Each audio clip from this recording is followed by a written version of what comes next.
आज भारतीय जनता पार्टी मध्य प्रदेश के संगठन के महापर्व की दूसरी कार्यशाला आज अभी संपन्न हुई है। इस कार्यशाला में प्रमुख तौर पर संगठन के इस महापर्व में पहले फेज में हमने प्रत्येक बूथ पर संगठन पर्व को ऐतिहासिक बनाना और आज मुझे मीडिया के मित्रों के माध्यम से बताने में गर्व है कि भारतीय जनता पार्टी मध्य प्रदेश के सभी कार्यकर्ताओं की अथक मेहनत और परिश्रम से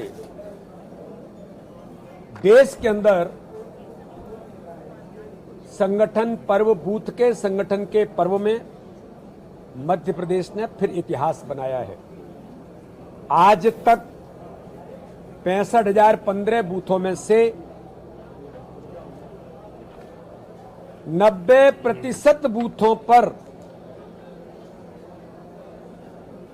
55,559 बूथों पर पूरी बूथ समिति संगठन पद्धति के साथ एक सामंजस्य बनाते हुए बूथ समितियों का निर्वाचन और गठन भारतीय जनता पार्टी के मध्य प्रदेश के कार्यकर्ताओं ने किया है। ये इतिहास मध्य प्रदेश ने फिर बनाया है, जिसमें 3 महिला कार्यकर्ता, अनुसूचित जाति जनजाति के भाई और बहन, और मुझे बताने में गर्व है कि जो सदस्यता का महापर्व था, संगठन के महापर्व के पहले हमने जो मेंबरशिप का अभियान लिया था, सारे टारगेट को रिकॉर्ड तोड़कर 1,72,00,000 से ऊपर भारतीय जनता पार्टी ने मध्य प्रदेश के अंदर सदस्यता के अभियान में भी इतिहास बनाने का काम किया है। इसलिए आज इस कार्यशाला में जैसे हमने बूथ के संगठन पर्व को, संगठन की हमारी जो मूल ताकत है उसको इतिहास बनाया है। कार्यकर्ताओं की अथक मेहनत और परिश्रम से संगठन पद्धति के आधार पर आगामी आने वाली 1 तारीख से अभी हमारी सक्रिय सदस्यता भी जो हमारा टारगेट था हम उस टारगेट के लगभग पहुंच गए और आगामी आने वाले समय में 1 तारीख से लेकर के 15 तारीख तक मंडल के संगठन का पर्व, इस पर हमारे सभी कार्यकर्ताओं ने आज उसकी तैयारी की है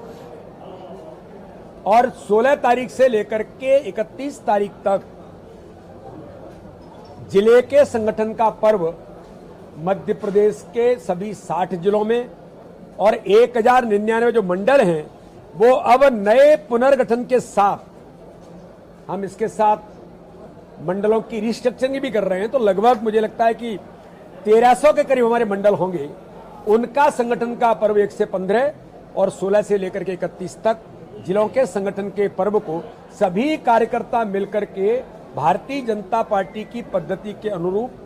हम सब मिलकर के उत्साह और उमंग के साथ मनाएंगे। इसके बाद 30 तारीख को दिल्ली में फिर हमारी कार्यशाला होगी, तीसरी कार्यशाला। उसके बाद आगामी कार्यक्रम की रचना बनेगी। इसलिए भारतीय जनता पार्टी के सभी कार्यकर्ता इस ऐतिहासिक काम में हम सब जुटे हैं। आज हमारे राष्ट्रीय सह संगठन महामंत्री आदरणीय शिवप्रकाश जी, हमारी केंद्र की ओर से राष्ट्रीय उपाध्यक्ष, विशेष तौर पर संगठन पर्व का काम जिन्हें मध्य प्रदेश के अंदर आदरणीय बहन श्रीमती सरोज पांडे जी,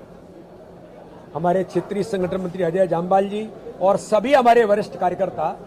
केंद्रीय मंत्री आदरणीय महेंद्र जी, हमारे प्रदेश के प्रभारी, सभी लोग आज इस कार्यशाला में उपस्थित थे और हमने आगामी समय की तैयारी कार्यकर्ताओं ने मिलकर के की। उमंग और उत्साह के साथ अपने काम में सभी कार्यकर्ता जुटे हैं। सर, कांग्रेस बैलेट पेपर से चुनाव करवाने की लगातार बार-बार है। भारतीय जनता पार्टी की सरकार, अब मैं उनका नाम नहीं लेना चाहता कि वो एक एक काम पर गवर्नेंस के साथ किसानों से लेकर के हर वर्ग के लिए, समाज में कोई छोटी परेशानी हो सकती है लेकिन भारतीय जनता पार्टी की सरकार है तत्काल त्वरित कार्रवाई करते हुए, चाहे खाद हो, चाहे बीज हो, चाहे किसानों की और कोई बातें हो, ये भाजपा की सरकार है। मैं कांग्रेस के नेताओं को कहना चाहता हूं, ये भाजपा की सरकार है जो किसानों के हितों के कल्याण के साथ काम करते हुए इनके लिए 24 घंटे खड़ी है। माननीय सर्वोच्च न्यायालय ने क्या कहा है, अब उससे बड़ा तो मैं नहीं हूं। माननीय सर्वोच्च न्यायालय ने कमेंट्स किया है कि जब चुनाव हारते हैं तब आपको ईवीएम पर क्वेश्चन खड़ा करते हैं और जीत जाते हैं तो आप कुछ नहीं बोलते हैं। अब इससे कोई बड़ी बात नहीं हो सकती। एक राष्ट्रीय दल को माननीय न्यायालय में माननीय न्यायाधीश के द्वारा ये कहना, यही उनके लिए मुझे लगता है कि उन्हें गंभीरता से सोचना चाहिए। सर, जीतू पटवारी कह रहे हैं बीजेपी कांग्रेस के बीच बुला रहे हैं निर्मला सप्रे को, आपने बीजेपी में अब ये काम तो भाई आपको निर्मला सप्रे जी से पूछना चाहिए। मुझे जो जानकारी में है कि निर्मला सप्रे जी ने एक बार कहा, उन्होंने शायद विधानसभा को भी लिख करके दिया कि भाई मेरा मोह भंग कांग्रेस से हुआ है, और जब मेरा मोह भंग हुआ है तो मैं मुख्यमंत्री से, मेरा अधिकार है, मैं विधायक हूं, लोकतंत्र में चुन करके आई हूं,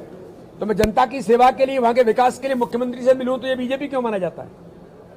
तो ये तो वो जाने, और मुझे लगता है कि इसके बारे में जवाब दे चुकी हैं। सर, गौतम केजरीवाल के बयान को लेकर क्या कहेंगे? कांग्रेस का कहना है विधायक और सांसद